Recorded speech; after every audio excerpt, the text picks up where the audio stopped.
an honor to have the Boy Scouts of Pac 73 and the North Cub Scouts here. And first, we're going to do the prayer, and it's going to be led by Parker Zaruda of the Boy Scouts. Then the pledge will be Jude Woolens, please.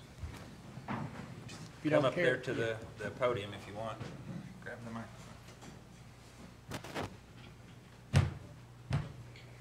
Now, we offer our hands, our minds, and our hearts to help all those who seek to make the world a better place. Today, we take time to rejoice the give and take of love and compassion that we experience each day. We are thankful to each of you, community leaders and scouts alike, for being here to share today with us. Amen. Amen.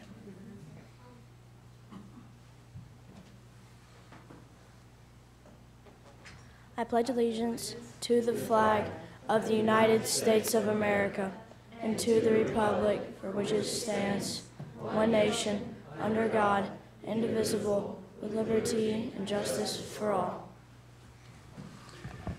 Thank you. And I will say thank you to the leaders, Cub Scout masters, because the things that you do for these children is something that they'll have for all their days of life. Because being in the Boy Scouts, for me, was very instrumental in helping me develop my life and my skills. So I thank you very much and appreciate y'all coming.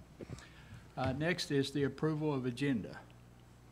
Mr. Chairman, under new business, can we add discussion about the state of Tennessee wanting to add, construct a salt bin location at one of the Rocky Top exits?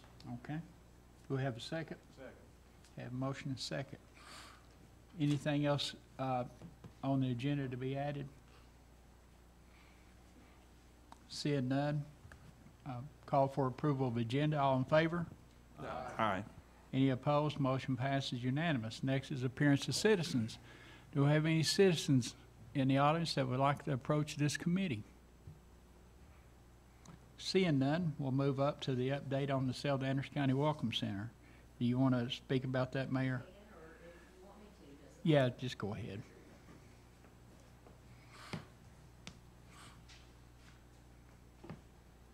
Good evening, Commissioners. I was just putting on the agenda events of last week and I guess a little bit prior. The auctioneer had been keeping Chairman Anderson and myself apprised of events post a voting down of the motion to confirm the sale.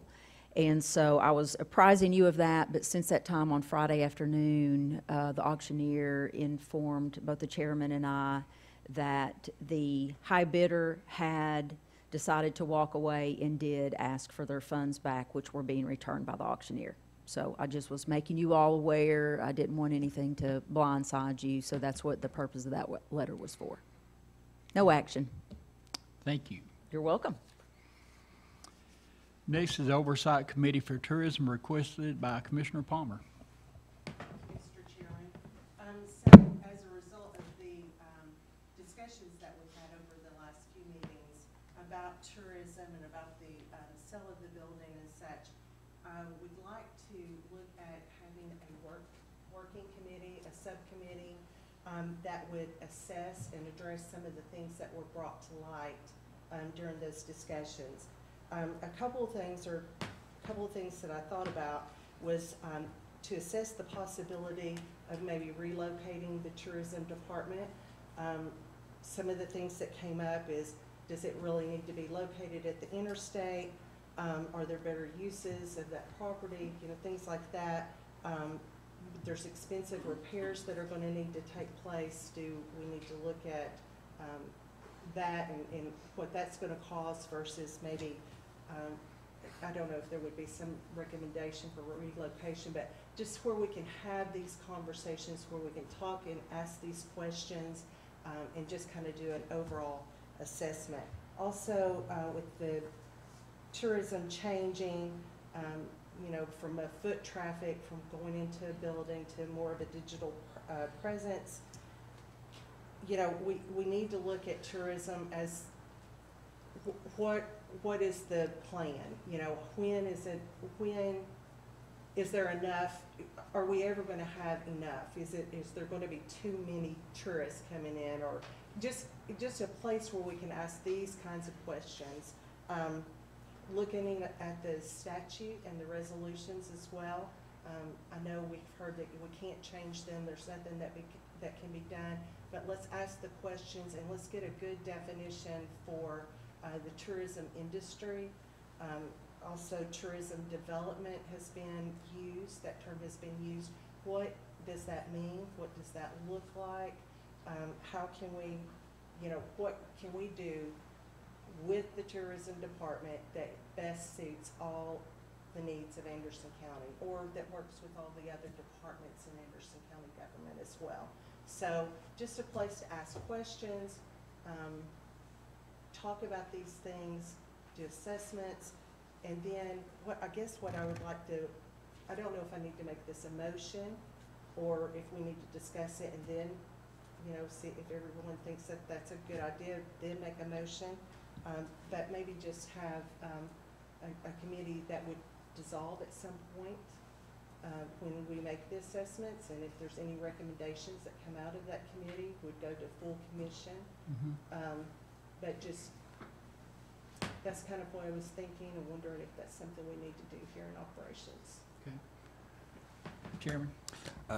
Thank you, Chairman Isbell. I appreciate that intent. It seems to me that it's going to kind of duplicate what the Tourism Council already is set up to do. And I mean, they've got that committee or advisory board, and we've got two people as commission representatives on there, plus Commissioner Foster, who's the representative on behalf of the city of Rocky Top, and then the mayor. So we've almost got a subcommittee of our own represented on the Tourism Council. So I don't know. I think maybe a joint workshop or something would be good, just to, or something to, since we do have we don't want to call them new commissioners anymore, but we've got commissioners that haven't interacted with the Tourism Council yet. So I think it would maybe be good to not necessarily create another committee, but maybe have like a joint, joint commission Tourism Council workshop sometime to get all that information out there. Like a workshop between county commission That, and the we can tourism call board? it whatever, Yeah. but, honestly, the board for the tourism is looking at how to get visitors here and spending money. And what I'm looking at is more of a broader view, a higher, looking at it from a county perspective. How does this affect our planning committee? How does this affect, our services? That's been brought to light as well, EMS or police services, the litter, those kinds of things. I think asking different questions, not just focusing on tourism and how we can promote Anderson County, but how it fits in the large scheme of Anderson County.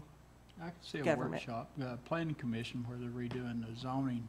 I think they're wanting to do a workshop as well with county commission, so they can go over that and have input. Okay. Commissioner Mays? Yeah, thank you, Mr. Chairman. I support Commissioner Palmer's idea, and I tell you why, because for one, this issue that came before us the last couple of months, we were so far apart in our positions of where the Tourism Council was and where the commission ultimately ended up being.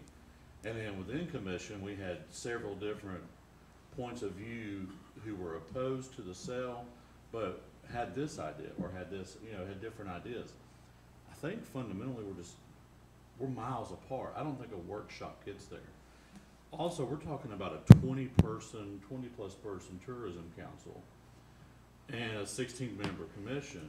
I mean, A, I don't know where in the world you'd have a joint session. And B, I think it begs the question of what really is the purpose, and not the purpose, but what is Ms. Wells' intent? So she clearly, besides the fact, I mean, look, she does a great job. We all acknowledge that, but she wanted to move. Now, I have a hard time believing that there was only one spot in Anderson County that would be feasible for Anderson County tourism. But again, I think there's a myriad of issues. I have followed local government for 20+ years. I've been around this commission almost the amount of that time. You never see, tourism is here maybe once or twice because there's no need for them to be here. So there's never these big issues. So us having a tourism council is, I think, a lot different than the county commission having 2 or 3 people on a committee and tourism have 2 or 3 representatives on a committee to really figure out, just like they did with the jail, when they created the jail committee, just like when we had a juvenile court services committee. We've always had some of these temporary committees to kind of hone in and outline and frame some of these discussions and really kind of get us on track. And like Commissioner Palmer said, it's something that would dissolve eventually. But I support it, and I will vote for it simply because I do think that we are miles apart from what their mission, as far as what their vision is and intent is, and what maybe the 16 of us, have. So I just wanted to voice that, why I would support having a subcommittee to look into this. Okay. Commissioner Palmer, you want to make a motion? Yes, I'd like to make a motion that we create a subcommittee that will workshop style of commissioners to work on answering some of these questions. Okay. Assessing tourism and addressing some of the things that have been brought to light. All right. Other things may come out of it. I also think that we had a lot of good ideas that came out of the discussion as well. So it's just a good place, a good forum for us to discuss and share ideas and try to come to a good solution for Anderson County. Okay. I'll second it. Got a motion second. Ms. Wells. Yes, I guess I kind of wrestle a little bit with my thoughts on this, and I hear, and I do appreciate everything that you're saying and do welcome input. I guess if we're looking at a committee is if there could be a specific stated purpose, because I do feel that some of these issues have been looked at by the Tourism Council. That is, if you look at our bylaws and our purpose, some of the things that you stated are within our, I guess, jurisdiction, for lack of a better word. We are a committee of commission. We are appointed by commission. The board is appointed by commission. I do the search, but the positions are by category, based on the city, the county, and representatives from the tourism industry. So I guess instead of duplicating the efforts that the Tourism Council is doing, I guess for my purposes, I'd like there to be a little bit of direction on this committee. So it's not just open-ended. Are we looking at the building? Are we looking at legislative issues? What are those issues? Because again, there's a lot of things that the Tourism Council already does, and I think for some of the new commissioners, as you become more familiar with what we do, you may see that there's not, that there is going to be that overlap, I guess, so to say. So that would be my only. Commissioner Yeager. I agree with forming the subcommittee, and it would be a subcommittee of operations, correct? Yes. Okay. I'm assuming that's the, Yes.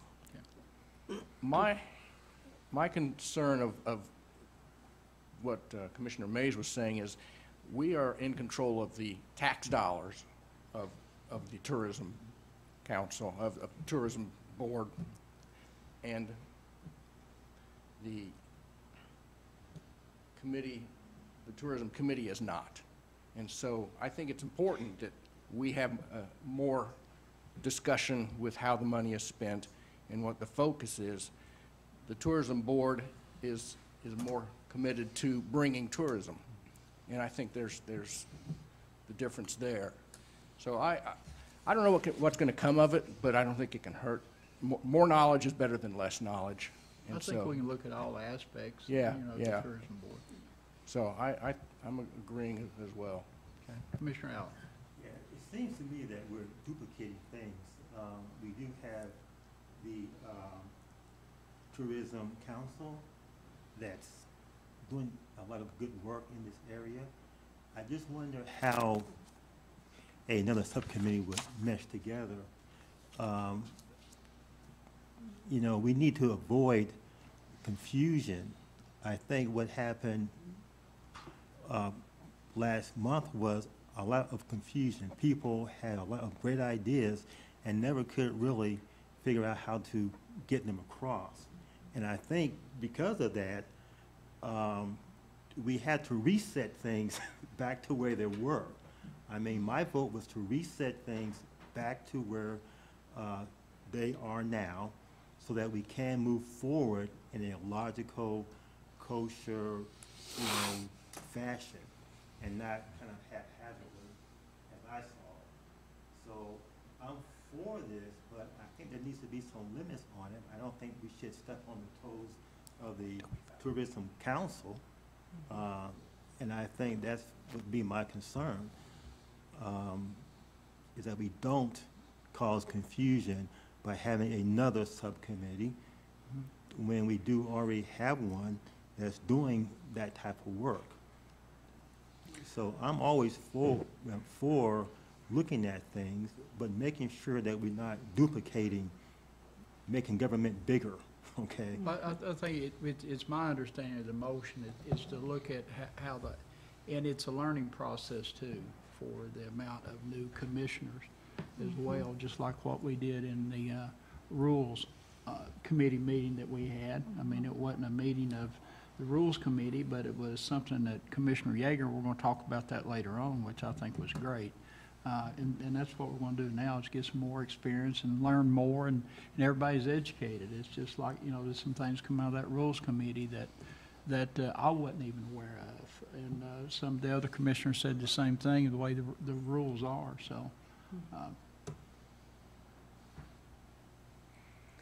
Well, and I think there's a couple of things that need to be addressed too, as far as is it, I guess to be sure that if this is going to be a motion, that things are clear as to, is it a subcommittee of commission?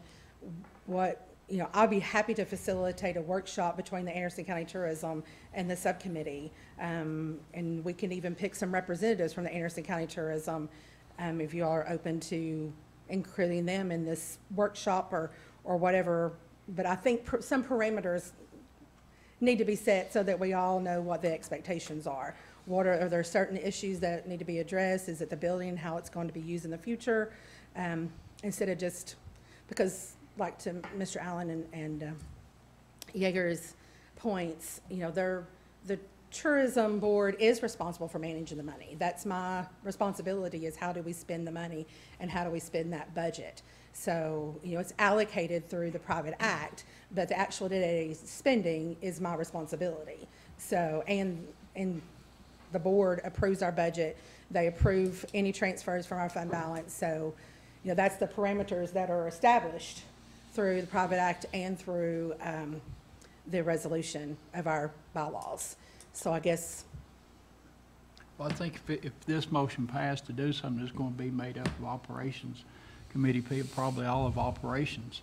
And it would be that we've just meet on a different night and take this up, and then I'm sure that at that point we could do some guidelines about what we need to address instead of trying to come up with it on the fly. Gives everybody, if this passes, gives everybody an amount of time to think about it, and then when we come back to have the meeting, then we could set some guidelines about what we want to talk about, and that way it gives the tourism board. And this act would also have to go to full commission for approval, correct? No, if it comes out of operations, just for operations. I guess, Creating a subcommittee of operations. What are we worried about? I mean, mean, hold on I a second. mean, This is we're just Commissioner Mays, asking. Address the chairman, please. I guess, I'm not sure what we're worried about here. We're asking, I think Commissioner Palmer's intent is strictly a study, it's like a committee to study all of the issues. I don't think that anybody is saying that tourism's doing a bad job. The Tourism Council doesn't know what they're talking about. You gotta remember, the law, the statute, or the responsibility of the commission does give us oversight. Hence why we had the issues we've had the last 60 days. We're not just giving them this rubber stamp to do whatever they want to do, because if that's the case, then we need to reconfigure how tourism is, how they even operate in Anderson County. Do they want to move towards how they do it in Roane County or whatever? I mean, either commission has some skin in the game, and I understand that we have commissioners that are on the committee. I get that, and I know that the mayor also has about 5,000 other responsibilities that she has during the day. Not everybody can attend these meetings when they have them. And again, there's not all the time that big issues come up. But my point is that when an issue like this came up, it just showed a glaring difference between where they were at and wanted to go versus where some of us, or the majority of commission, was at. I don't understand, I guess, we've, historically done this. I just don't understand what we're worried about by having this committee. I mean, it's not to sabotage or, it's on the heels of a vote that didn't go their way, and that's unfortunate, but I don't think there's any ill intent behind this. And I'm not implying that that's the situation. I guess just so that I can report back to my board, we meet tomorrow. And so I'm just trying to wrap my mind around it, and I guess I'm a little bit black and white about things, and I guess the intention of it and what is the outcome. I mean, commission voted not to sell the building, and I understand that not everybody voted for that, but as a director, I have to accept that that is one voice. That was the vote that is taken. And so for me to report back to my board tomorrow is going to be, we are staying in the Welcome Center, because that was the vote that was taken by commission. So I just want to, I guess, get some parameters as far as, is it operations committee? Is it the 8 people that sit on this committee? Who's responsible for facilitating the meeting? Who's responsible for, making sure that all the public notices go out? Those kind of things is just what I'm trying to get some clarification on, just simply because that's the world we operate in. So it's not that I'm afraid. I mean, I think that I've tried to meet with every new commissioner and talk with them about what we do and explain what we do, because I'm totally transparent and want you all to know exactly what we do. I want every one of you all to be our champions. I think tourism is a great opportunity for this county and is essential to our economic development. So there's nothing that I want to hide or nothing that I'm afraid of. It's just what are the parameters and what's the organization of this committee, I guess, so to say, and how does that coincide with what the Tourism Council is already responsible for doing? Hold on just a second, let's get some clarification.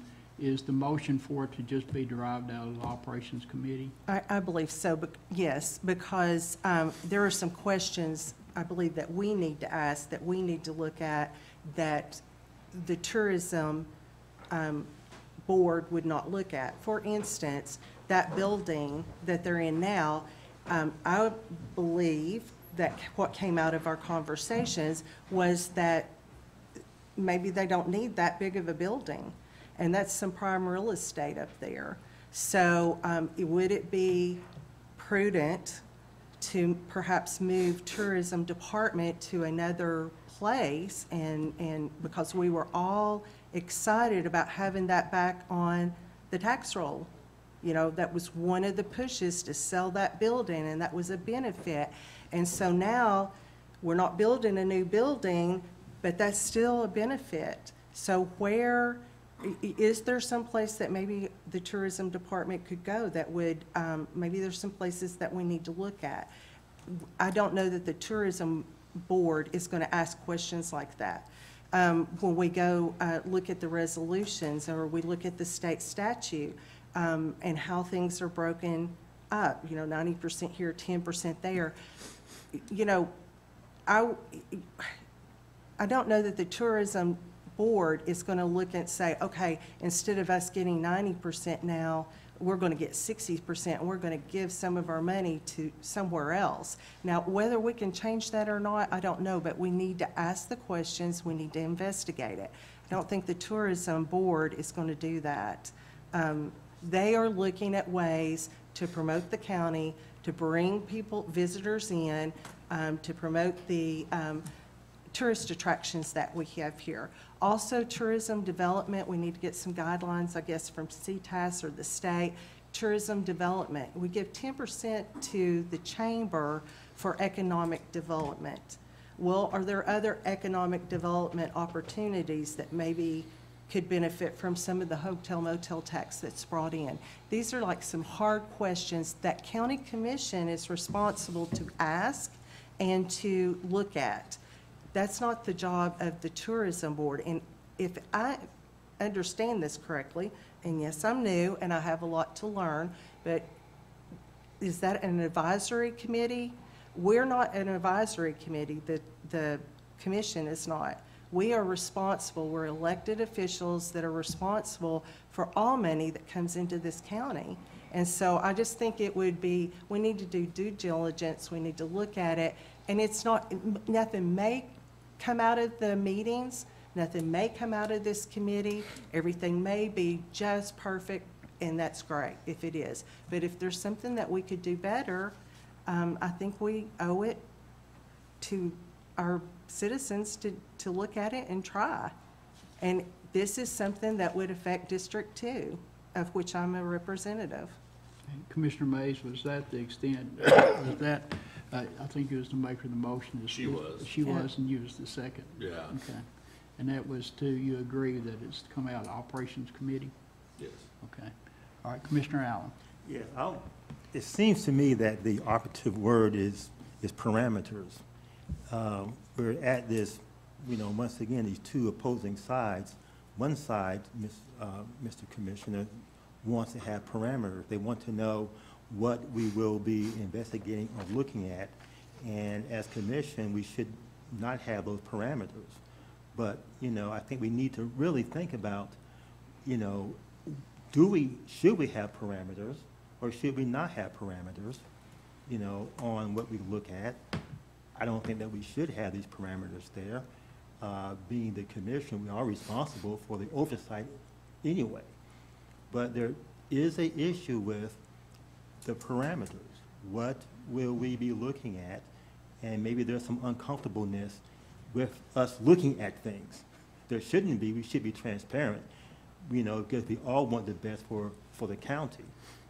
So, I'm for this, and, I hope that Stephanie trusts us that we're going to look at things for the benefit of the county itself and not just trying to find some way to, knock something down. I am for the county. I'm for the citizens of the county, and so is Stephanie.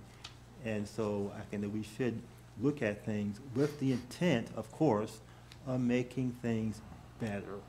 That's the only intent of Commissioner Palmer's motion, is to make things better.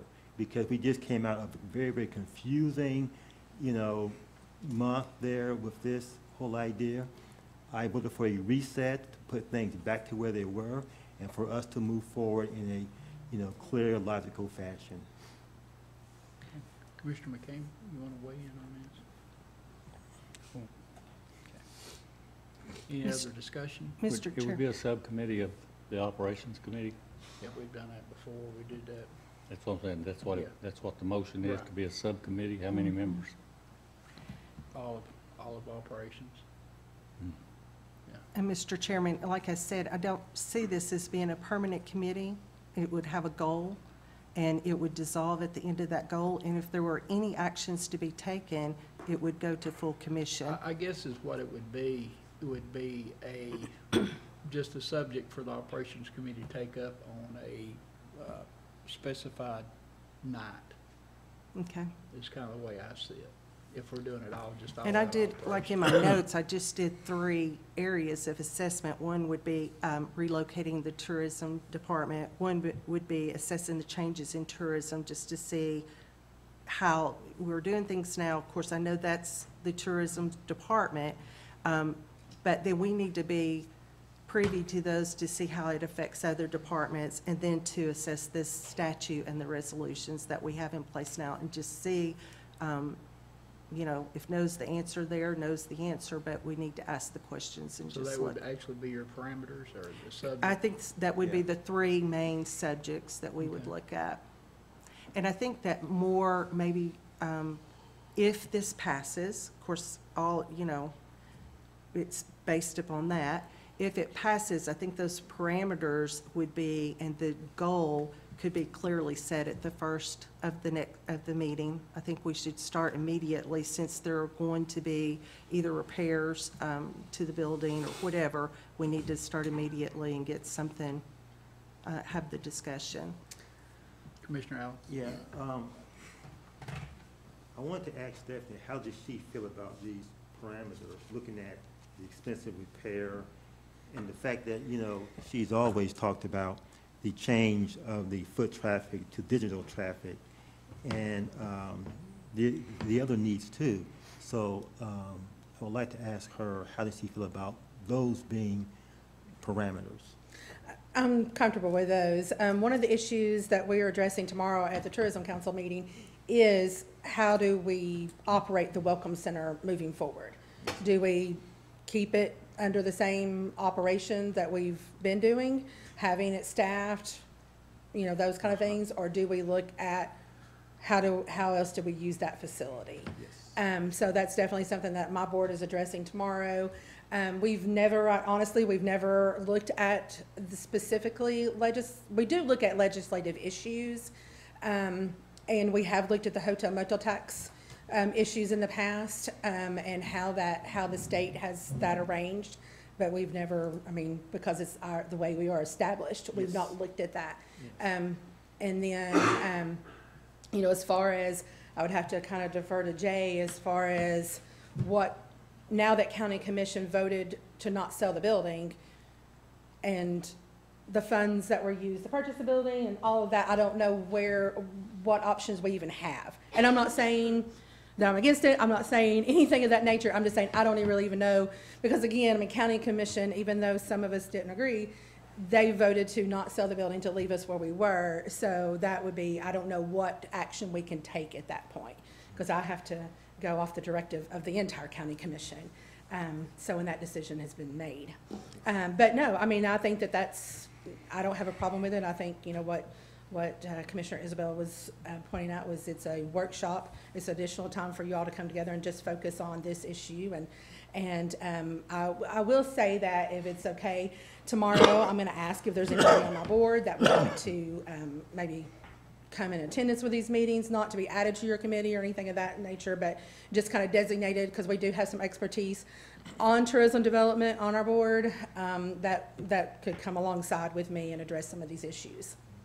And that's what these committees are for, is for all the discussion to happen in the committee level and then taking it to full commission. And then if there is any action items, then it would be referred, like you said, to full commission. And I just want to point out, just kind of a point of order too, is all of our actions that the Tourism Council make are ultimately your all's to decide upon. Our budget, our transfers, all of our actions that we take, just like the sale of the building or any of those things, are ultimately your all's decision to make. So, you know, I don't have a problem with that at all. That's our standard operating procedure. So I guess just my OCD likes to know, you know, where are we going with this and what's the expected outcome. So, but I don't have a problem with those. Thank you. I don't have a problem with those parameters at all. And all those are handled under the regular agenda, not the consent agenda, right? All action items from tourism? Yes, and I mean, and I know y'all are gonna have a discussion about the Rules Committee later.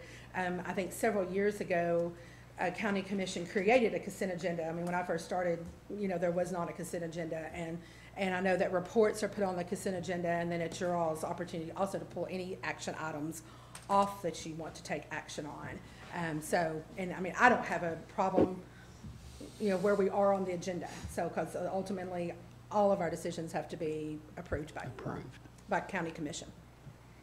Okay. Any other discussion? All in favor? Aye. Any opposed? Motion passes unanimous. Thank you. Okay, next, the new jail accreditation. And I think we've got the sheriff and Captain Val here. And it's all good news for Anderson County, and we want to get the word out as much as we can. Thank you, Mr. Chairman. The sheriff put out a press release explaining it, but in case some of y'all didn't see it or want some more information on it, early in '22, the Tennessee Corrections Institute, which is the state agency that oversees county jails, put the word out to all county jails across the state that they were going to give them an opportunity to enhance the rehabilitative efforts in each of their jails with inmate rehabilitation. Now, Anderson County, one thing I'm very proud about being a part of this county is we kind of saw that coming a few years ago when we created the Alternatives to Incarceration Department. So we've kind of already got the ball rolling a little bit at our particular county jail. But when TCI came to us with this idea, they gave us criteria. If you do A, B, C, D, E, and F, then you will reach what they call Tier 1 accreditation. We had already pretty much reached a lot of that criteria. We didn't have to do too much to accomplish that first level. When we were briefing Sheriff Barker on the opportunity, and we told him that we felt we were pretty close to getting the first accreditation, then we really started looking at the second level of it and thought, that might take a little bit more sweat, but we think we can do that too. And Sheriff Barker encouraged us to do that. A lot of long meetings we had at the jail, ordered pizza a couple of nights, and developed a team to get this done. And putting it all together, it involved changing some of our policies and procedures, adding some new policies, rearranging our staff to be able to supervise these new areas, this new criteria. A lot of it involved inmate programs, moral recognition therapy, alcohol, drug addiction, anger management, adult education. A lot of as the sheriff said in the press release, a lot of the inmates we have don't have high school diplomas, can't get a job. So hopefully by implementing these programs and intensifying what we already have, when we do release these inmates back into our county, they'll be more productive members of society, and hopefully they'll be able to get a job, maintain a job, and we won't have them back at our jail anymore. Yeah, we had a team that honestly, it was amazing what they did, what they accomplished, and how fast. There's only 2 jails in the entire state that now have Tier 2, us in Blount County, and technically, I say that with air quotes, we're number 1. We're first in the state to get it, only because when they gave the accreditation, they went alphabetically. So that's how we beat them. But we'll take that. We'll take that. So it's just Anderson County and Blount County. It's going to increase what the state pays us per inmate, state inmates, and all in all, it's a win, we believe, for everybody. And I'm incredibly proud of what they accomplished down there. It was, Shane really undersold it. It was a lot of late nights down there, a lot of meetings, and some pretty tedious work. And we had just a group of people really step up and go above and beyond to make it happen. I know from just back when we first got on county commission, had to build a jail, and the cost of what it costs to house an inmate, and it's always been an issue, especially around budget time. So to see an increase from the state is great. It's a sizable increase, the way I understand it. We're estimated between 250 to 300,000 in addition to the board bill. Yeah. And along with that, a work release program hopefully will be coming soon, along with all this accreditation, where we're actually letting them work during the day and come back. We're hoping to reach that at some point. Just all kinds of good programs that we're on the brink of being able to implement that's going to benefit the whole county.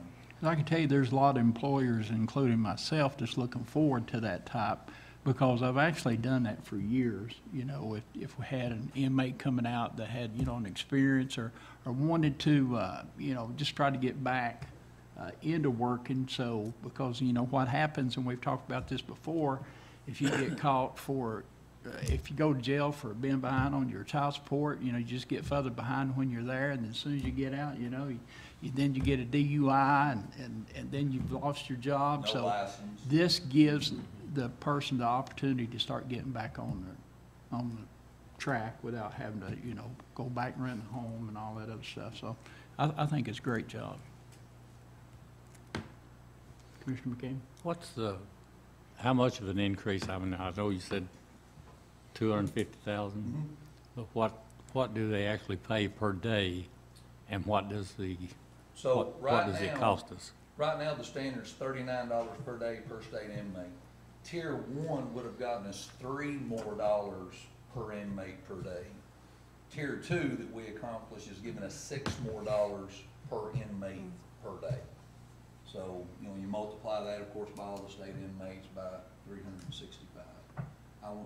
My arithmetic's not very good, but CTAS estimated between 250 and 300. Do you know what the average cost per day is for state prisoners?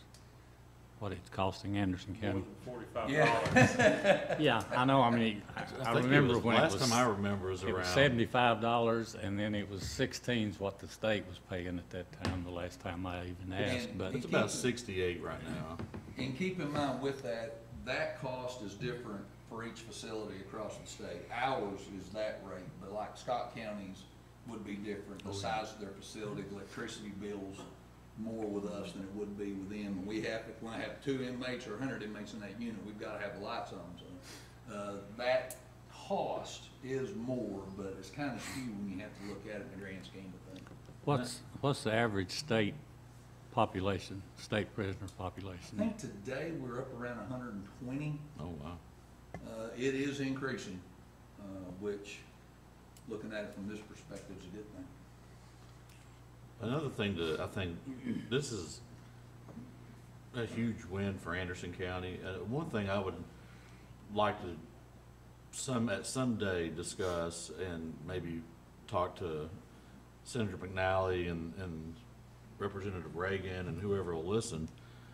So when a state inmate, for an example, a state inmate comes into your facility and they have medical issues, the county is on the hook for those medical issues. The only way the state of Tennessee will pay for it is if they were admitted through the ER. So a lot of times I think there's a thought process that the state pays for all medical, and they don't. They have to have an emergency, they have to go through the ER, and they have to get admitted. So if John Doe, state inmate, has a scheduled knee replacement, the county pays 100% of that, every bit of it. So what I would like to is, you know, as we continue moving down this road of getting some more assistance from the state, because I would say of the medical bill that the county pays every year of that medical cost, majority of that is prescriptions from state inmates, just regular doctor's visits, state inmate being treated for cancer, stuff like that. That can eat your budget up quick. And so that, I'm sorry. go ahead. Yeah, I was just going to give you 2 quick examples that we've already experienced. We've had an inmate give birth, and of course we're on the hook for that one. About 23,000. All the bills haven't come in yet. We're up to that. And then we had another one, fake an injury. It appeared he had fell in some water and split his head open, and he was a really good actor because they called for Lifestar, and Lifestar took him out. 2 hours later, he was back in our facility with 3 stitches in his head. And when we reviewed the videotape, it was a self-inflicted wound, and then he laid there. And that bill was $52,000. So in a blink of an eye, it's out of control. And we were actually notified by Southern Healthcare Partners just recently that there's a new federal law coming out that's going to mandate that if you come in with a prescription for Suboxone or, you know, name it, if you have an active prescription, we have to provide that for you. And the way it's doing, it's called, was it talk therapy, I think? Or there was a counseling aspect to it. So if, for example, the inmate's seeing Dr. So-and-so, and he's prescribing this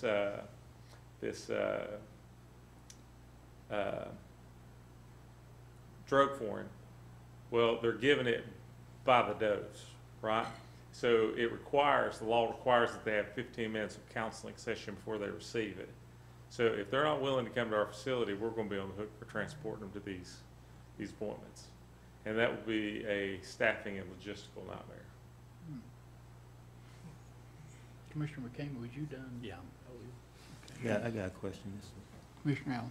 Yes, can you just give like an example of what happens to an inmate? He doesn't have his high school diploma, he doesn't have his license anymore, and he doesn't have a job. When he comes into your facility and he goes through these tiers, how does he come out? Does he have the GED testing and classes in the facility there? Do you guys facilitate him getting his license back before he leaves?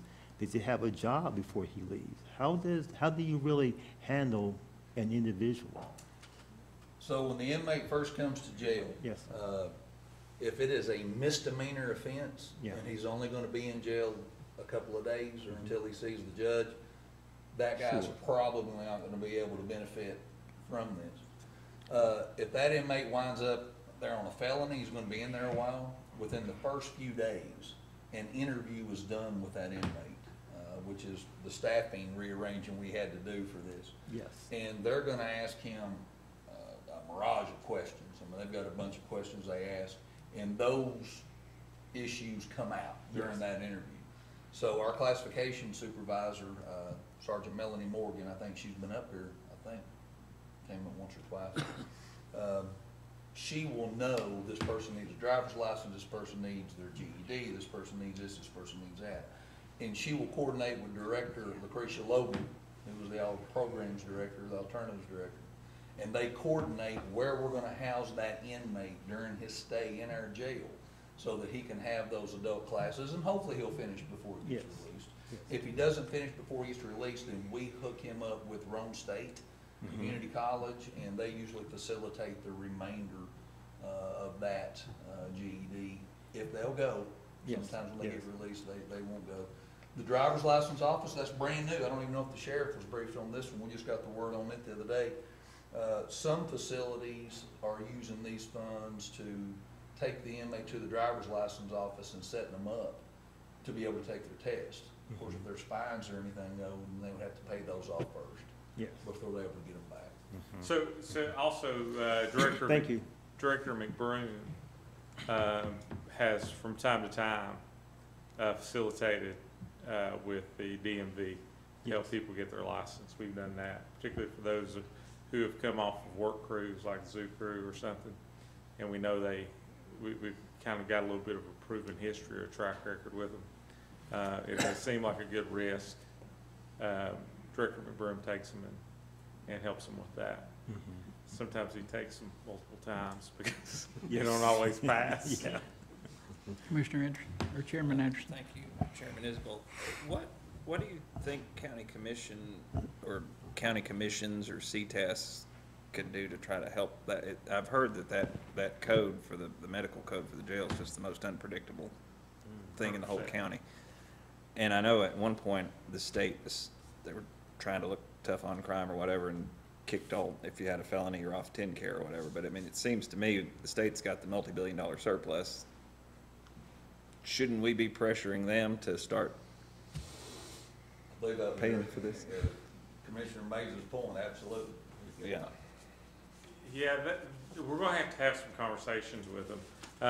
And on top of that, we're constantly negotiating with hospitals, particularly MMC. there's an array of things that can cause issues for us. For example, if they have a billing glitch on their end, and it comes after we've closed out the fiscal year, my position is, that's your problem. They don't like that answer. But it's just really just how I see it. And we have a couple of different things in place to scrub these bills because, again, not always the bills they're sent us are ours. We got one just the other day for $200,000 for an inmate that was same name as the guy we have. It was a hospital out of Texas. And so you got to really take a look at it, and you got to make sure, one, they were incarcerated at the time the service was given, and also you have to make sure that that it's what we sent them for. Unfortunately, I think I can only imagine what we've paid in the past that we shouldn't have. Prior to scrubbing these bills. The Southern does a portion of it for us, and then we have some staff in-house that do it as well. Now, do you have the say-so on how many county prisoners you take? No, we do not. I didn't think so. We typically, the state will come get them if they have some pretty lengthy sentences, they're particularly violent, or if they have some pretty serious medical issues. And they're decent about responding to us on that. Of course, what we experienced during 20 with COVID, when their population fell, they cleaned out county jails. I think they took approximately 70 from us and 50 of them in one pop. We were having trouble finding enough workers to do laundry and food services and stuff that qualified anyway. So, I think on that work release program, I think the zoo crew has, what I've been associated with them, has turned out to be, you know, pretty good crew. And you know, the people that come out of there, I think they adjust well, don't they? for the most part, we've not had too many people who have gotten out from the zoo crew who've returned. That seems to be pretty, I mean, we've had one or two, but Yeah, all in all, yeah. that's a what I pretty see. successful program. Yeah. That was probably one of the best programs we had in our county jail in our history, when Sheriff Barker and James Cox got together and came up with that idea. Yeah. Well, you know, it's all about respect. Even, you know, they're prisoners, but still you respect them, and they were treated with respect from what I've seen, you know, when they worked out there. Yeah, and appreciated for the job they did. So Commissioner Allen just asked us to elaborate a little bit on the zoo crew.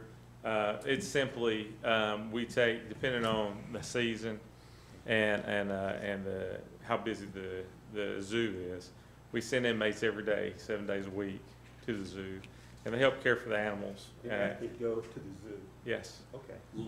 Little Ponderosa. Yeah, and they work whatever it is they need, whether it be tend to the animals or building things like that.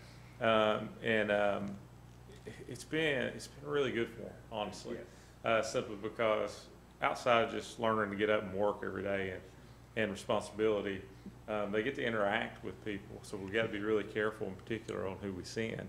But all of them expressed to me, they talk about having, gaining some sort of self-respect, feeling normal by interacting, not being ashamed.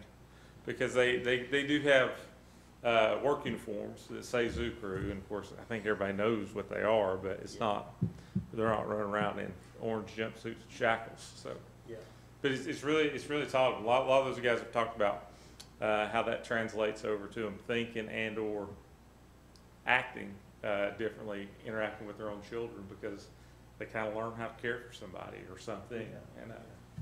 And James has or I guess the family does now. They have some letters that have been written. People, inmates, talk about differences made, and a lot of them come back and visit with their family. So they get letters of recommendation? No, they'll just call back and talk about what the impact, or they'll write and tell what the impact being up there had on them. Some have been hired full-time after they were released from Yes. prison. Yeah.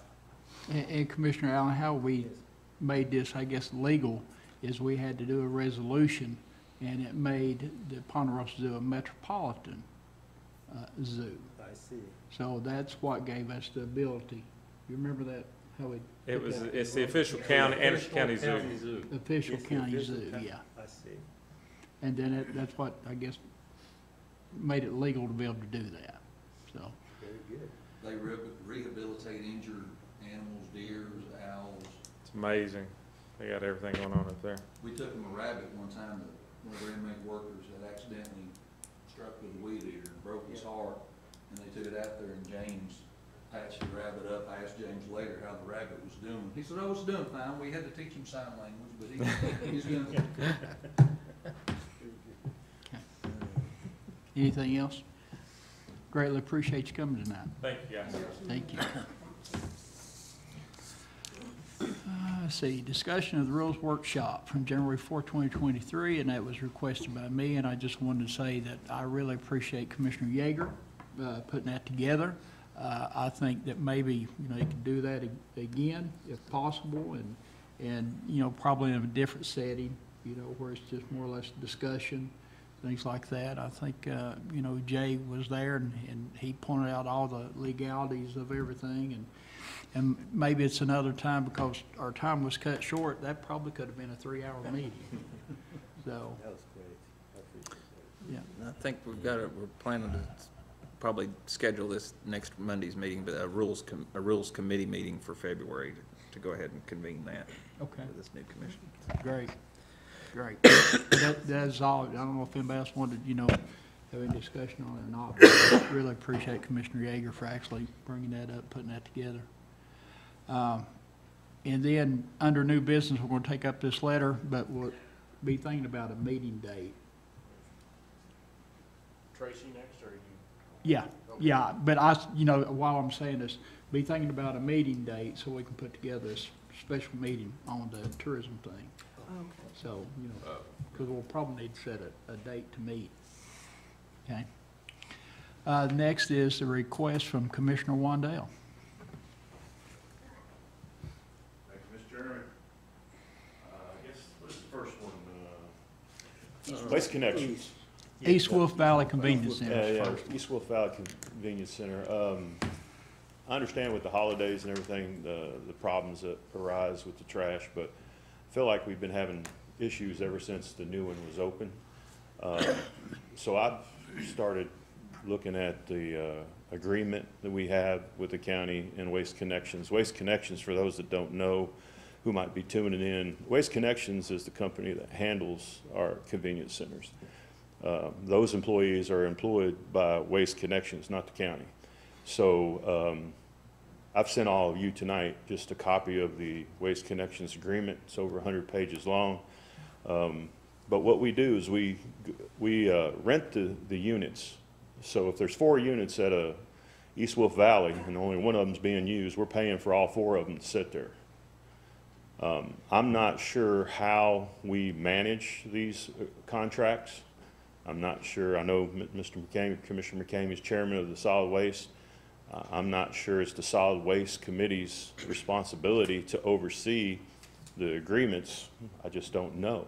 I feel like we're falling short, kind of what Commissioner Denise there talked about, is we got to do a better job at being stewards of certain things in the county, and I think that's one of them. So I think tomorrow I'll attend the solid waste committee. I'll get more into the contract, but I've had a lot of complaints. I know Commissioner Mays may have had some as well, and he's done a good job responding to the constituents out there, and I appreciate what you do.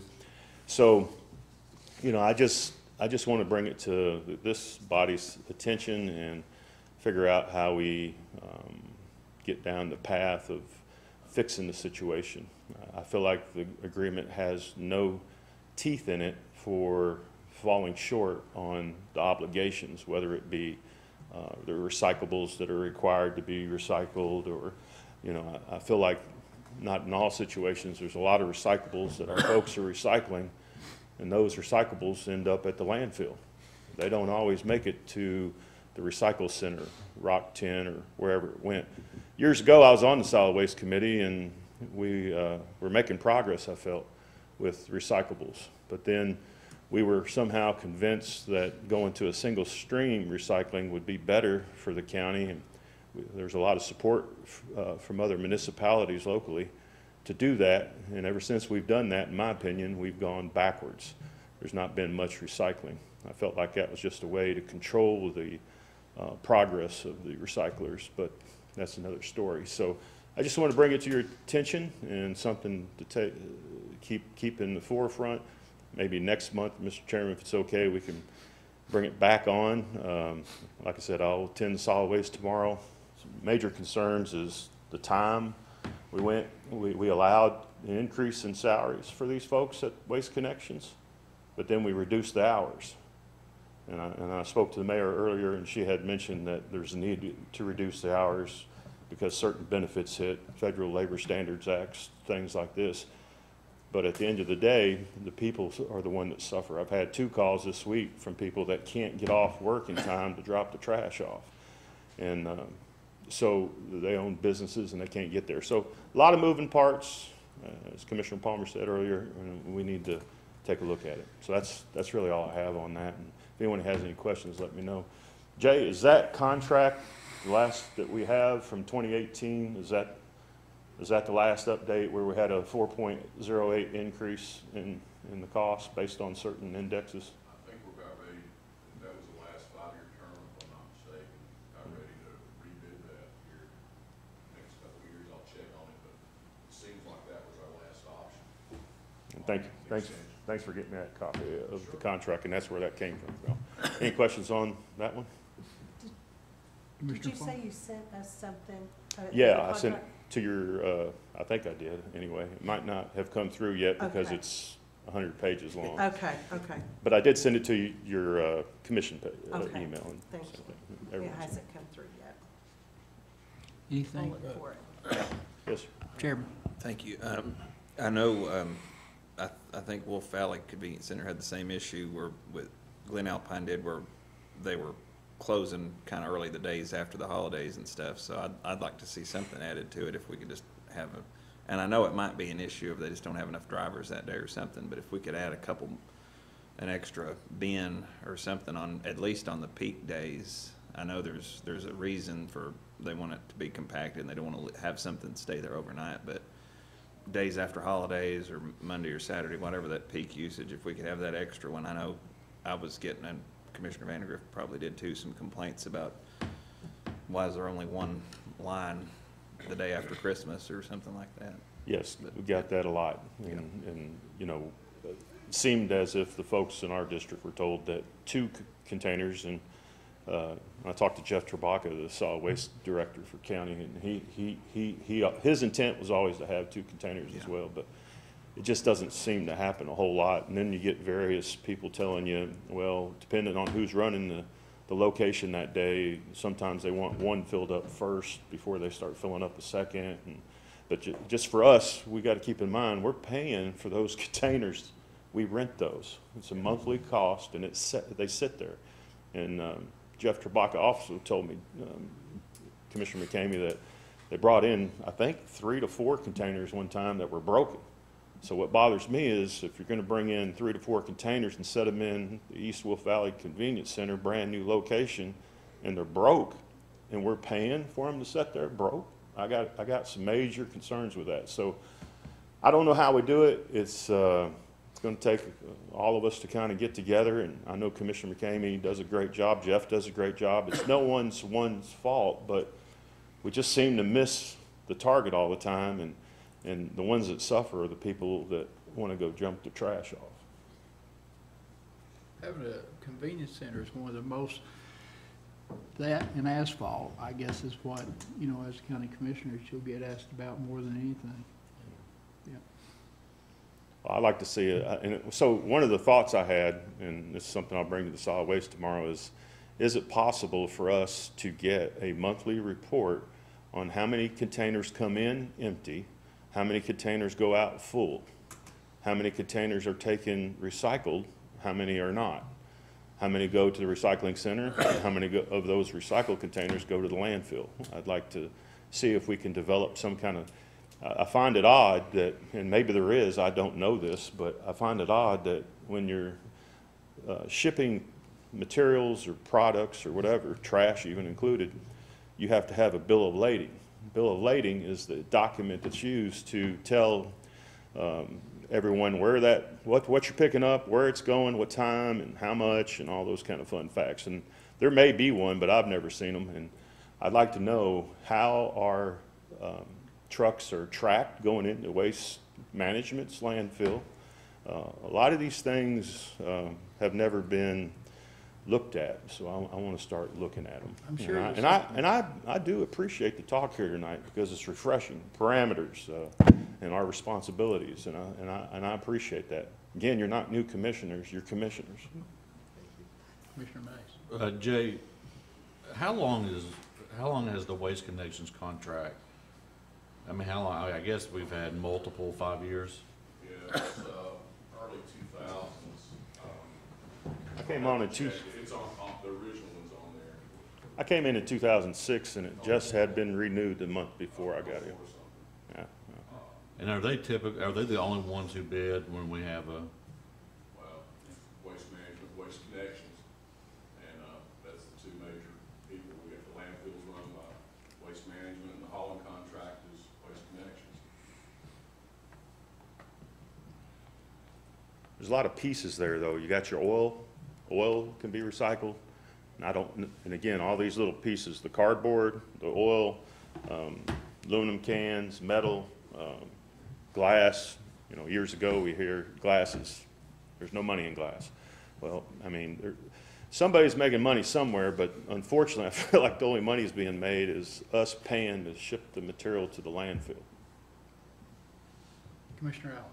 Yes, thank you. What I hear the commissioner saying is that we need some statistics on the containers. We need to have some objective measures on the container usage. That way we'll know exactly, you know, how these things are being used.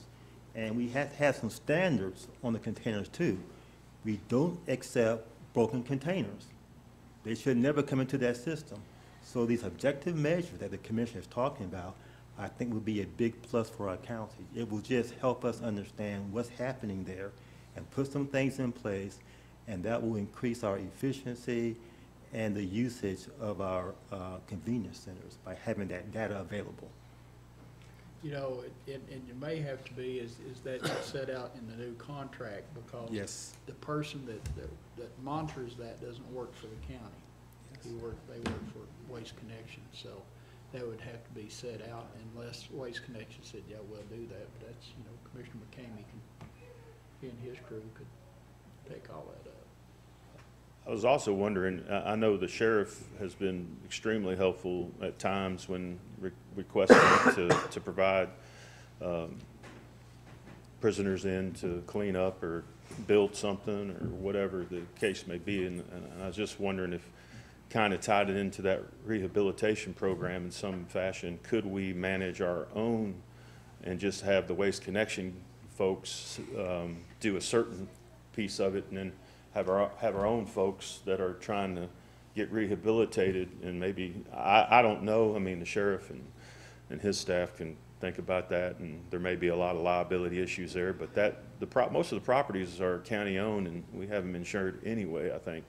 So, and the only other thing I want to say about the convenience centers is it's not the folks' fault that work there. I mean, a lot of folks get mad at them, and then they get mad at us and tell them to call the commissioners and all that kind of stuff. But those folks are just doing their job. They're trying to do the best they can, and it's just one of them every day, and they're trying to do the best they can with what little pay they have. So it's not their fault per se. So I want to help build it all up. So anyway. Well, and as you well know, Campbell County's kind of took this on and doing everything themselves. Right. Their convenience centers, they bought their own equipment, doing their trucking and all that. So it'll be something to look at. Anything else on this subject? Did you get everything, Commissioner Mays? Mm-hmm. Okay, I don't want to cut you off or anything. Next will be Ben's Mobile Home Park. I just wanted to ask if there's any updates. I know we met. I did go meet with Ben Graves at his location, I'm going to say 2 or 3 months ago, just to sit down and talk to him. I didn't know if there's any updates from the mayor or Jay. You know, we did have a study by an engineering firm that we paid for, and I just wanted to see if there's any updates on that. I can give you the legal side, Commissioner. I think we have 6 cases currently. One's been disposed of in court. 2 weeks ago, we're waiting for the 30 days appeal period to run, and that will be turned back over to codes enforcement for them to take action. We've got one that Rachel is working with the homeowner, trying to get them to sign a corrective action plan. We've got 2 under corrective action plan, and we've got 1 currently in litigation. There's a total of 6 files open in our office right now, and one's fixing to close as soon as that 30-day appeal period runs, but that's where we're at. I think there's 143 parcels in that area. I think Ben said and don't quote me, I want to say he has 43 or 45 of them.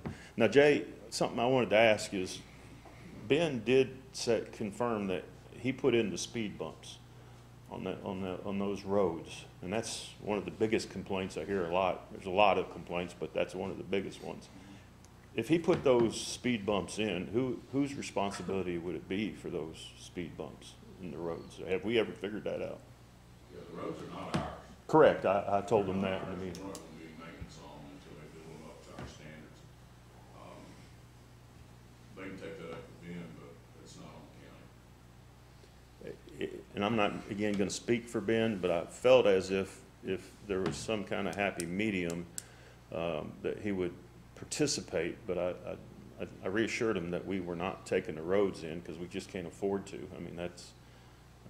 I don't see how the roads can even meet the county standards, even if we try. Before there's an estimate, it's a lot of money. They would have to do like we impose on any other developer, build them to our road standards, which is hard, and they have to be inspected by the road superintendent, and then it comes to this body through the highway committee as to whether or not you want to take them in, but they'd have to spend, I think it was over $1 million, if I'm not mistaken, to get those roads up to standard.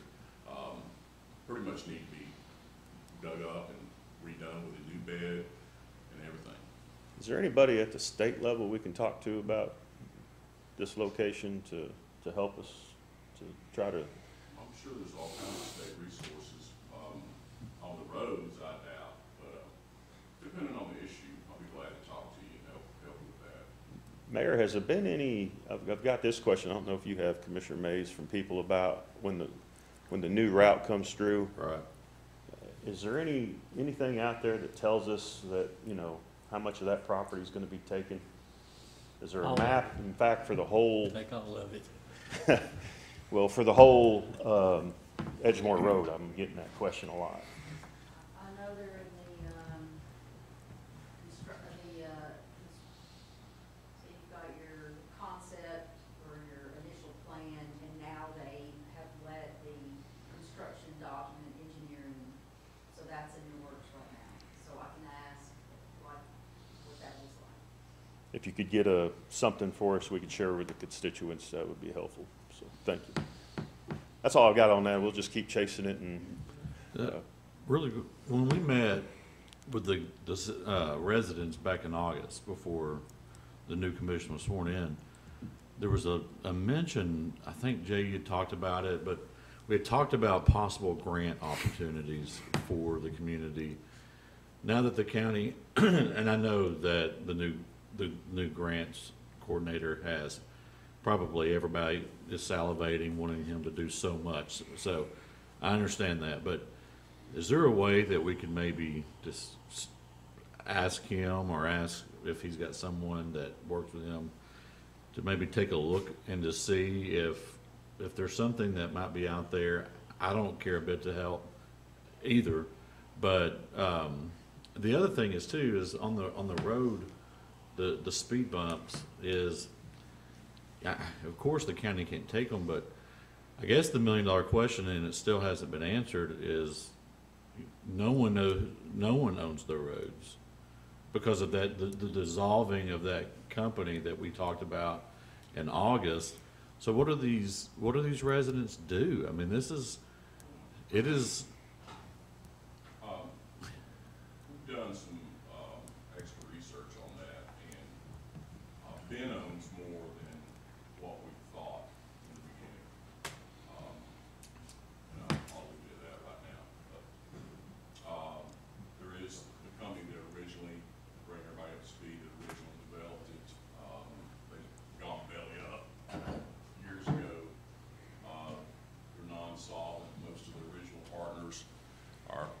deceased right now, and that makes it a lot more complicated. And, but there's some areas that we didn't realize that Ben owns. We've got a case coming up with him. And I tell you, I mean, you know, there's every area has a reputation, but I know the mayor was there in August, and, you know, of course, Commissioner Wandell, myself, several commissioners came. There's some really good folks that live in that community. Absolutely. That have been there when there was a homeowners association, where you got an award, a beautification award for your yard. People that have a lot of pride that are living in there, and it's just between, you know, and the sheriff's department, I mean, honestly, for a while could have set up a substation in there. I mean, just to be honest, and they did a good job of cleaning. Oh, well, the sheriff's office has done a great job in there. There's been a lot of. When they call my office, one of the first things they tell me is how much they appreciate the sheriff's office doing extra patrols. Evidently, they've made a lot of arrests down there, some habitual offenders. A lot of that drug trafficking has been suppressed. Yeah, I just think about some of those people that were there in August that, well, I'd love to see them. I understand. You know. I feel the same way, sir. And I agree with the sheriff's office, and I appreciate what it's done in the department. I hear the same positive stuff. Thank you. So Commissioner Mays, I'd like to keep working with you on it. Anything I can do, you let me know, and I appreciate It's going to take us all. It's a combined effort. Great. But just keep it on the burner there. All right. Simmer. Maybe we'll turn it up a little bit. Oh, anytime you got something, you know, just because you're on budget now, don't mean that you can't bring anything here you want to. Well, I don't want to get y'all's way, but you guys Yeah. got things to do too, so it's kind of nice to listen and learn too. Next is the American Nuclear TDEC EPA update. So I know the last time me and the mayor talked that she was, we're kind of waiting on TDEC to give us some feedback and just kind of bring everybody up to speed. The last I heard, EPA had requested some testing of the old American Nuclear site, which is down off of Brushy Valley and Emory, down in Claxton there at the end, where old Station 2 is for the volunteer fire department, and our old landfill and dog shelter down that way. So I haven't got the results yet, and I don't think the mayor has. I don't know if the mayor's got any updates on it yet. I'll shut up and be quiet. So EPA actually, prior to or I guess kind of simultaneous with the workshop, did have a work crew that was down there on site doing that first assessment. I checked in with Steve Sanders, the Director of Remediation for Tennessee Department of Environment and Conservation. Around the 1st of December, he indicated that he had communicated with EPA and that their contractor, they were expecting a work plan from their contractor any day. So I'm assuming with the holidays, I don't know, but that work plan will be reviewed by TDEC. But nothing has changed with regard to their commitment to see it through to completion. So I guess it's all yet to be determined how they're going to do that, but that's the latest. Yes. Guaranteed. We all heard.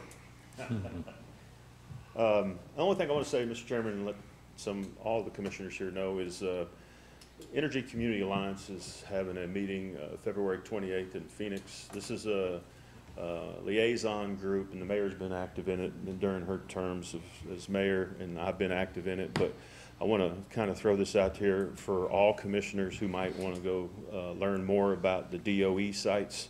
You'll learn a lot about Savannah River, Los Alamos, all the different. And so what ECA does is the mediator between DOE sites and local government.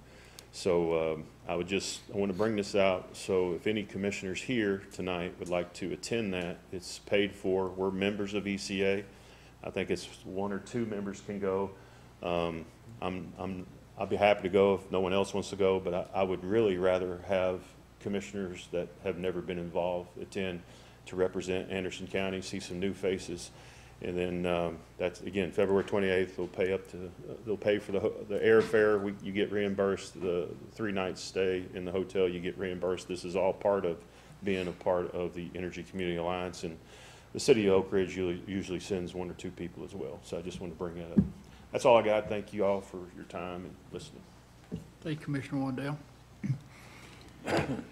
All right, we'll move on to new business. First is the letter for the city of Rocky Top. The mayor and city council is asked Commissioner Val and myself to ask county commission if they would do a letter or a resolution to TDOT, because what's happened is they have purchased the filling station that's right on exit 128, and their intent is to put a salt bin there. And I agree with them that they think that'd be detrimental to the growth of the city itself, because when you get off, you know, it's going to take up a lot of valuable property that could be developed.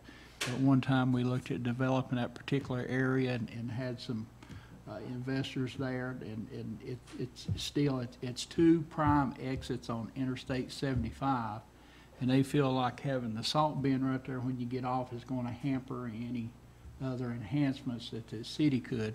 So I told the mayor that we would definitely bring it, you know, to Operations Committee if we get under new business and see what we could do.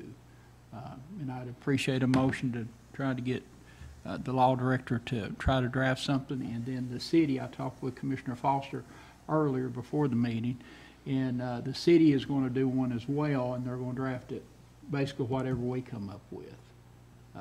So before they get started, and what they're going to ask is that if you travel I-75 after you pass the exit 128, there's a weigh station on both sides that's been closed down. Yeah. And so that's their suggestion, is to actually put the salt bin at the weigh station. If you travel 81, you'll see that same way. That's where their salt bin is at. So that's what they're asking. So moved, Mr. Chairman. Okay. Got a motion? We have a second? Second. See any discussion? All in favor? Aye. Aye. Unanimous. Jay, do you know basically what we want to do? And if you want to talk to Mayor Templin, I can get you his information. He sent you any emails or forms or anything like that? No, we just, it's a verbal thing, and just wanted to see what we could do, and then I told him that we'd include him on anything like that, so. Okay. I'll try to have it ready for Monday, but it will not be in the agenda packet. But if it looks like I can get it done over the weekend, I'll send it out as quickly as I possibly can. Okay. I sure appreciate this committee for taking it up on such short notice. He just came Friday, and I said, all we can do is ask. But if we don't ask, we know what's going to happen. But I sure appreciate it. The next would be the meeting date for our committee to discuss the tourism. Has anybody got any suggestions? Mr. Chairman, before we do that, I have made a big brain fart, and I talked to the mayor about this when the agenda came out. Last month I had asked for Nathan to come to the committee and just kind of give us an update of the locations, like the study that we had talked about. And he has sit here all night, and I just looked at him and thought, well, that's awful nice that he's here tonight and watching operations. And then I realized that he's here because I asked him to come. So I don't know if we could take that up under old business or however we need to do that. That's on me, and I am sorry because I should have said something earlier. But I am glad you came. If it's all right with the committee, you can come on up. Yeah, I apologize about that, Nathan. You got 5 minutes. Yeah, 5 minutes. 5 minutes till kickoff. Oh, 5 minutes till kickoff. Till kickoff. Yeah, national title game, man. Oh, I thought he was just increasing the 3-minute rule, but yeah. Well, I will make it brief. So I did want to, because it was a request, and actually I spoke with the mayor today a little bit about that. So there hasn't been a lot to really, especially even on the positive side, to really share with that. We did meet with Oak Ridge and the Oak Ridge leadership because part of that was, are we keeping the Roane County section of Oak Ridge? Because that does influence where the stations, especially on the west end, but really both of them in Oak Ridge, where that would go. So we didn't ask a commitment for them, but we asked, and we had a meeting with them. We shared the report with them. We had a good discussion. We have not had a follow-up discussion on that. There has not been anything to say that they're going to remove that from us. Talking with some of the fire department, with law enforcement, they love having one EMS service to work with. It helps with communications, helps with flow of operations and consistency. Ultimately, as we know, municipalities make the decision on who covers their city. Whether the county EMS service does or someone else that is completely their call, they supersede the county when it comes to that situation. So we had a good meeting with them, good discussion, no commitment, and we didn't ask them for a commitment, but we did not have a commitment yet, even follow-up. But we have looked for Station 1. I reached out to the Hollingsworth Foundation. They've got that Aspire Park that they are building on the back side of I guess we'll call it a mountain, but on the back side of the hill. They were going to build a depot for some of their equipment. We asked if there was a possibility because the station location said to build into South Clinton so that we can maximize, without building a whole new station, staffing another truck, that would help us get closer to the Claxton community, to have a location that's closer. Their board did discuss it, but they did reject it. They do not want to have anybody outside of their project on their property. I completely understand that, but we asked anyways. They said the TVA property around there, that area is also zoned to not allow us to go on the TVA property that would be in that area. I'm just telling you what they told me. So we have not pursued anything else on the South Clinton side. That would be the highest priority if we were to build a new station because of the idea of pushing us closer to Claxton. I did talk with the mayor a little bit about today. Conceptually, yes, that works. Call volume wise, probably not going to have as much of an impact. Our Clinton truck is our busiest truck. So it is pulled away from its facility quite often. So it probably wouldn't have as big of an impact, although it would help when it is in quarters and it does respond to Claxton. That's something we'll be taking up during the budget process on a day truck, adding an ALS day truck with the workload that we have during the day. We did meet up in Rocky Top. It was kind of one of those discussions that I approached the mayor. I said, hey, this is great that we're making, well, when chassis do come in, making headway on getting new ambulances in, but our new ambulances don't fit in the garage at Rocky Top. It's about 2 inches too tall, so that really kind of is a problem. And we did meet up there at Rocky Top. We did take a look at it. The mayor and I did. There's a possibility of maybe adding a garage in front of the current garage and some ideas we kicked around there. I've had very brief conversations with city manager up there on that facility. So there's not been any decision on what route to go with that facility. Now they do have a more recent new truck, so we're not in a pressing time frame to figure that out because we have some years before they are due to get a new truck. So we do have some time to figure that out. So honestly, there's been some discussions, but there's nothing really that I would say like, hey, this is a great thing that, guess what, we've got property or somebody's donating or there's a grant.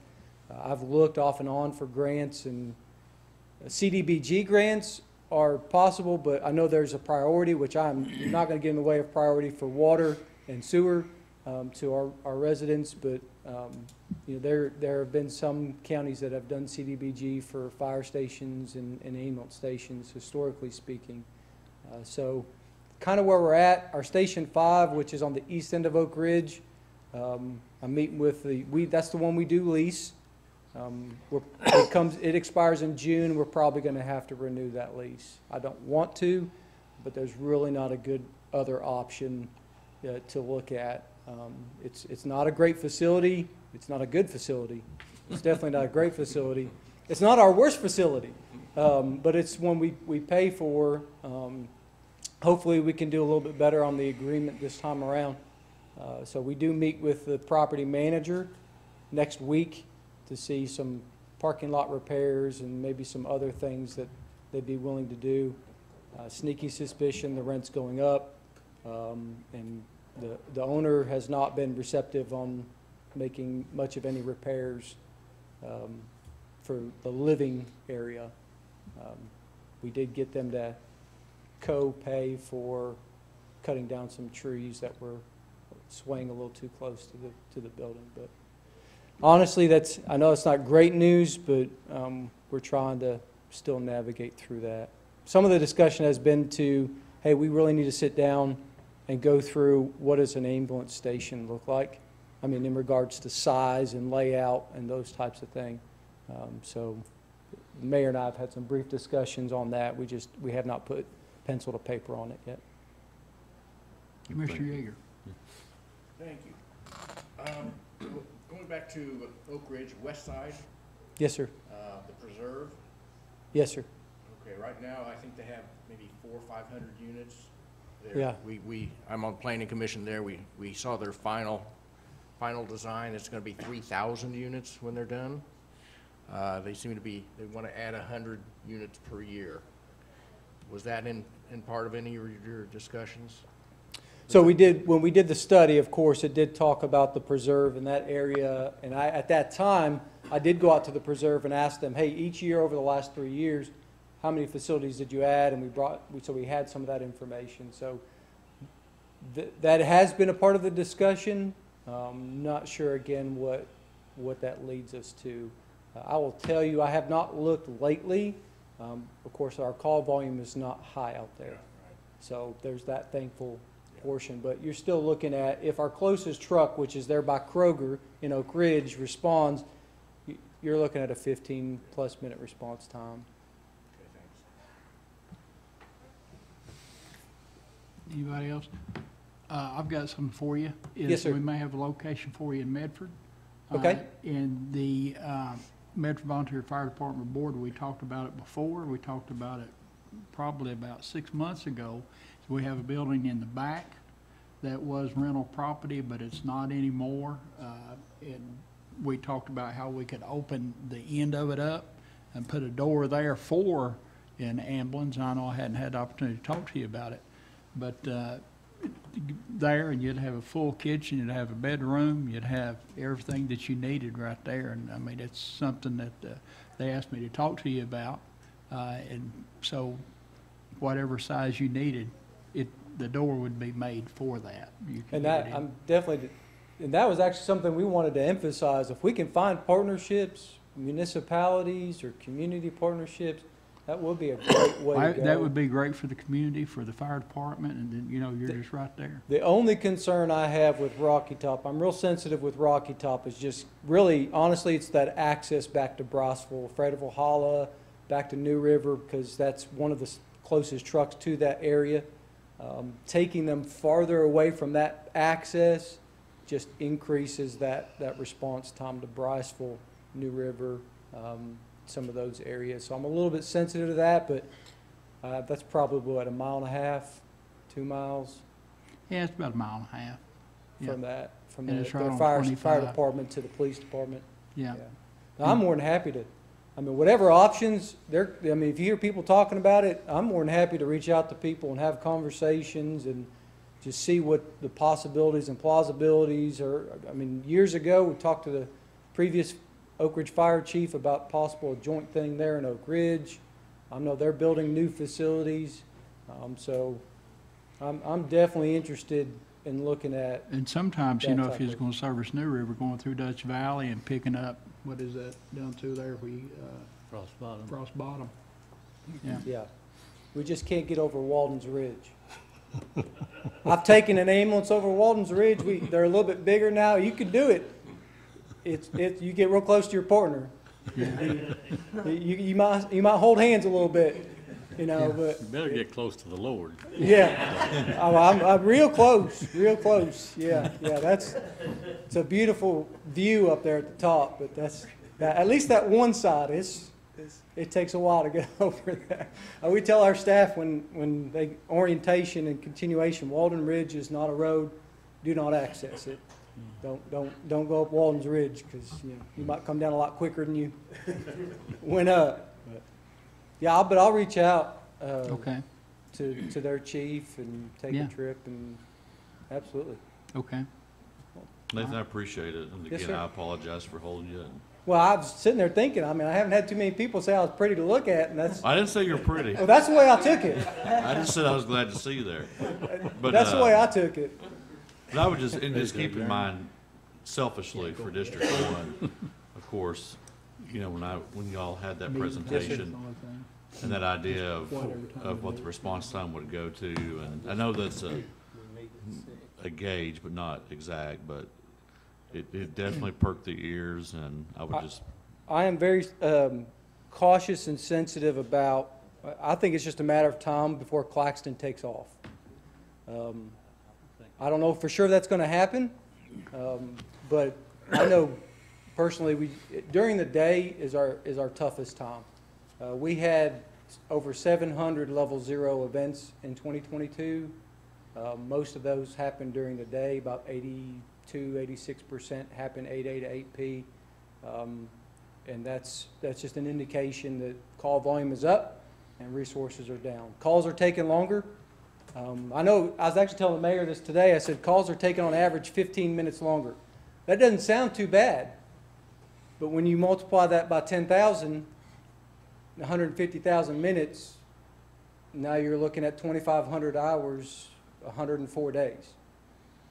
So 15 minutes to every single call adds a lot of time. Yeah. Some of that is access, some of that is hospitals. Hospitals are just very tough to deal with right now. Wait times and being held up at the emergency department.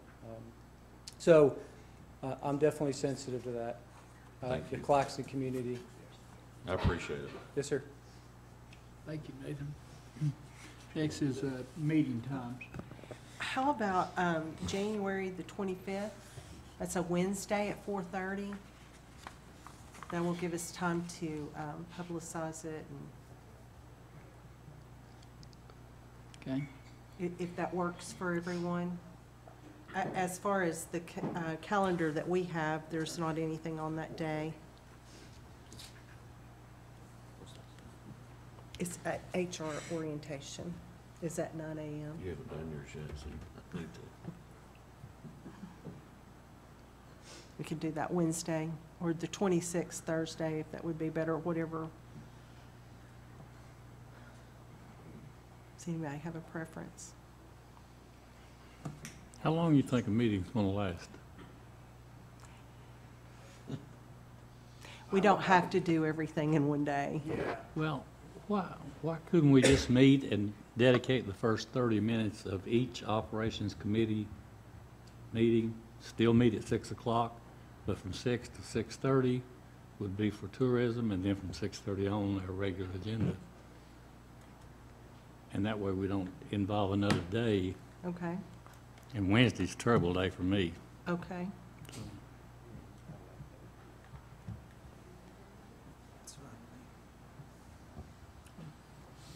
I mean, if you want to, we can start that way and always move. I mean, do you think that would work? We could just take one item Sure, and yeah. talk about that first 30 minutes. I think that'll work if everybody's agreeable. That's fine with me. I think What do you guys think? I like it. I mean, even if you had one special call meeting like that and set up parameters and then agree to do it from 6 to 6:30, Okay.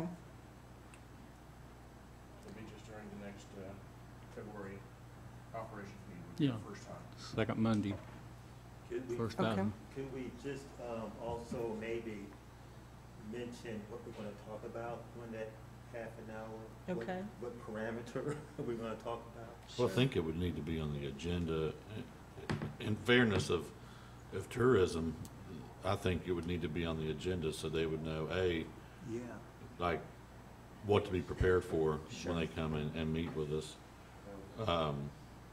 I don't like the idea, but I'm good with it as far as, I'd ideally like to just kind of have its own day, but if the committee wants to do that, I'll be here. Opportunity too, but I think the majority like. I'm here 4:30 to 8 that day, so it seems. What do you think, Josh? Would backing it up, would just having it, since it's all the operations members, just back it up to 5:30, do 5:30 to 6 or something. We can go right in. There's some other. So Well, if we've got- somebody's here for something else for operations, they You got can be Tim's here on at 6. purchasing right before that. Well, we set a record today at purchasing, 30 minutes. Intergovernmental's at 5. They have been meeting, but you never know. How long is your conservation meeting? Are you on conservation? Is that what it was? Well, it's normally the first Monday, It's at but the 5. holiday pushed it, Oh, I so it see. normally Okay, won't be an okay. issue. Okay. I like the 5:30 idea, though. I don't know if a half hour gets us Yeah, I agree in the with that. groove of Yeah, that'd be fine. okay. We can stay on one topic. Okay, so what's the deal? It'll be next month, it'll be February's operations meeting, but we're gonna be starting at 5:30. Cool. Intergovernmental meets at 5 on their operations, Every month? just about every month. I have never seen them meet ever, I- and I mean, They didn't figure on December. I've Can we never have seen them them meet in September, October, 118A? November. Or somebody, Could I make a recommendation? Since one of the issues is our legislative, how we're formed and how the TCA is constructed, could we do kind of the first one as kind of a combination of intergovernment committee and this committee to talk about specifically how we're formed, our private act, and how the TCA code is set up? Would that be just kind of a, and then if that doesn't work well, then we could look at an alternative for the next meeting. In February, the intergovernmental will probably be a long one, because we got TDEC coming for discussion, and it was even talked about maybe blending over into operations. We talked about, handling operations so it could be televised, but Commissioner Denenberg really wanted, because it generated out intergovernmental, that's where we want to start at, so. That's why I So, say I mean, that- is February a good time to take that on if operations Well, are already that's why I'm going saying to if we had bleed one over? set date to come in and discuss, all the parameters and all that stuff, then we could work something out with intergovernmental, because we don't meet every month. I mean, Because I think it would be a good starting point for you all to, to know how we are formed, what the TCA code says, and then jumpstart from there. yeah, 30 Just minutes kind is of, gonna be looking tough. at the three issues that we talked about, I think just having a good understanding and discussing how we're formed and how we operate would be a good be a good starting point. I think the schedule's talking itself into my newer agreement, but I think, I don't know, I'm for a different day, but. What time is the meeting, just for tomorrow, the tourism? 3 council? o'clock That's 3 o'clock, and where is at that? the Oak Ridge Chamber, Explore Oak Ridge office.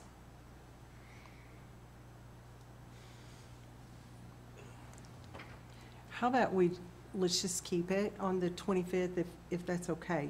Do you think you can be there on the 25th just for the initial one, the first one? Let's talk about, let's kind of decide what we want to, ask the questions. Let's come up with the questions that we want to get answers to, kind of get organized, and then we can add it to something else. Then that way we can give it to the Tourism Right. Bureau to be. Instead of coming up with it all tonight, let's do that on either the 25th or the 26th, that next day, the Thursday, if that works better for 26 Commissioner work McCain. better for me. I've got a 5 o'clock and a 3 o'clock already on that Wednesday. Okay. So if we do that, then we can So come up with a you're saying game January plan. 26th at 4:30? Is this room available, or is it 118A that we'd have to meet in? This looked available on the, Yeah, calendar. there's nothing on the commission calendar for the Okay. 26th, January, January. And did you say 4:30? 4:30. Okay. Would that be okay? That way we, Is that the motion? What time does the judge, will the judge be in here on Thursday? Not at that time, no, they're here, Until 5? the child support's here, Child support's in here until 5 o'clock? yeah, unless they get done early. They're here Wednesday, Thursday, and half a day on Friday. do you want to meet at 118A, or do we need to be here? long anyway. I don't think we'd have a bunch of Yeah. citizens there, so I I agree. think 118A would work if it's Okay. available. It should be. I don't have I mean, there's no commission committees meeting that day, so. no. So Thursday, the 26th, 4:30 in 118A? That's the motion. Yes. Second. Motion and second. Any discussion? All in favor? Aye. Any opposed? Meeting set. Any old business come for this committee? Seeing none, we have a motion to adjourn. Let me Oh, give a quick shout out. I just wanted to say I appreciate my fellow Commissioner Vandergriff for helping with the scouts, and Judge Bowling held a mock trial for them and gave them a tour of the old jail up here. And Register of Deeds, Tim Shelton, showed them the old Andrew Jackson deed from the property he owned in Anderson County. So I appreciate the team effort. Everybody indulging them tonight. Thank you. Go dog. That's what I'm saying.